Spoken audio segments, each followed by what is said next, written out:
Assalamualaikum warahmatullahi wabarakatuh. Kembali lagi bersama kami di DLS Channel. Jangan lupa subscribe, like, dan komen. Mari tonton sampai selesai, supaya tidak gagal faham. Berikut ini merupakan sebuah kisah hikmah, yang menunjukkan kepada kita, bahwa ternyata bacaan sholawat menyimpan banyak fadilah tertentu. Pada dasarnya bacaan sholawat dapat dijadikan sebuah wirid, tanpa perlu ijazah tertentu.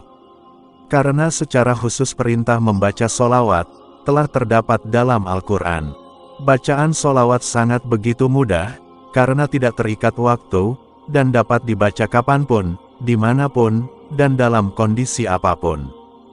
Dikisahkan oleh Al-Maghfurullah Al-Habib Munzir bin Fuad Al-Musawa, Al-Kisah, dulu ada seorang penyair hebat dan sangat terkenal, yang bernama Syekh Farasdak. Di mana Syekh Farasdak selalu asyik memuji Rasulullah dengan lantunan syair sholawat. Suatu waktu, ketika Syekh Farasdak melakukan ibadah haji, kemudian datang berziarah ke makam Rasulullah, dan membaca kasidah di makam baginda Rasulullah. Ketika itu ada seseorang yang mendengarkan kasidah pujian yang dilantunkannya. Setelah selesai membaca kasidah, orang itu menemui Syekh Farasdak dan mengajak beliau untuk makan siang ke rumahnya. Syekh Farasdak pun menerima ajakan orang tersebut, dan setelah berjalan jauh hingga keluar dari Madinah Al-Munawwarah, sampailah keduanya di rumah yang dituju.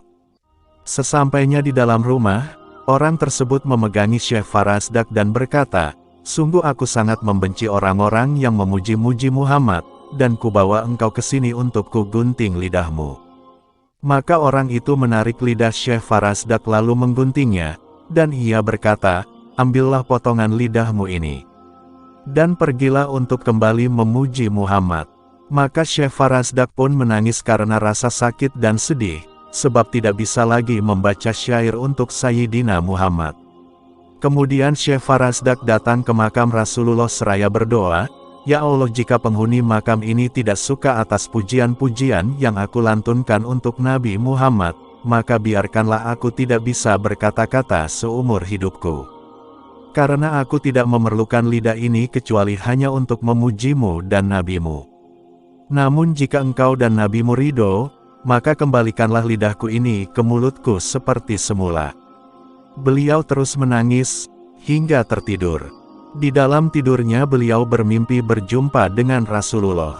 Rasulullah berkata, "Aku suka mendengar pujian-pujianmu, berikanlah potongan lidahmu itu."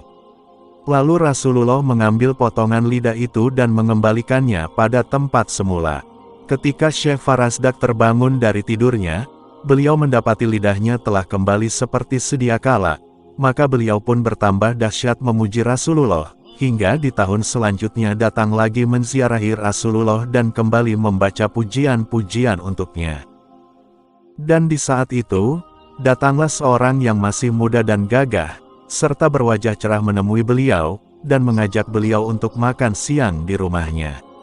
Syekh Farasdak teringat kejadian tahun lalu, namun beliau tetap menerima ajakan tersebut, sehingga beliau dibawa ke rumah anak muda itu. Sesampainya di rumah anak muda itu, beliau dapati rumah itu adalah rumah yang dulu pernah beliau datangi lalu lidah beliau dipotong. Syekh Farasdak teringat kejadian tahun lalu, namun beliau tetap menerima ajakan tersebut, sehingga beliau dibawa ke rumah anak muda itu. Sesampainya di rumah anak muda itu, beliau dapati rumah itu adalah rumah yang dulu pernah beliau datangi lalu lidah beliau dipotong. Anak muda itu pun meminta beliau untuk masuk, yang akhirnya beliau pun masuk ke dalam rumah itu hingga mendapati sebuah kurungan besar terbuat dari besi. Dan di dalamnya ada seekor kera yang besar dan kelihatan sangat ganas. Kemudian anak muda itu berkata, "Engkau lihat kera besar yang ada di dalam kandang itu. Dia itu adalah ayahku, yang dulu pernah menggunting lidahmu." Kemudian anak muda itu berkata, "Jika ayahku tidak boleh sembuh, maka lebih baik Allah matikan saja." Maka Syekh Farasdak berdoa, "Ya Allah, aku telah memaafkan orang itu, dan tidak ada lagi dendam dan rasa benci kepadanya." Dan seketika itu pun Allah mematikan kera itu dan mengembalikannya pada wujud yang semula. Dari kejadian ini jelaslah bahwa sungguh Allah mencintai orang-orang yang suka memuji Nabi Muhammad. Semoga kita mendapatkan hikmah dari kisah ini. Amin.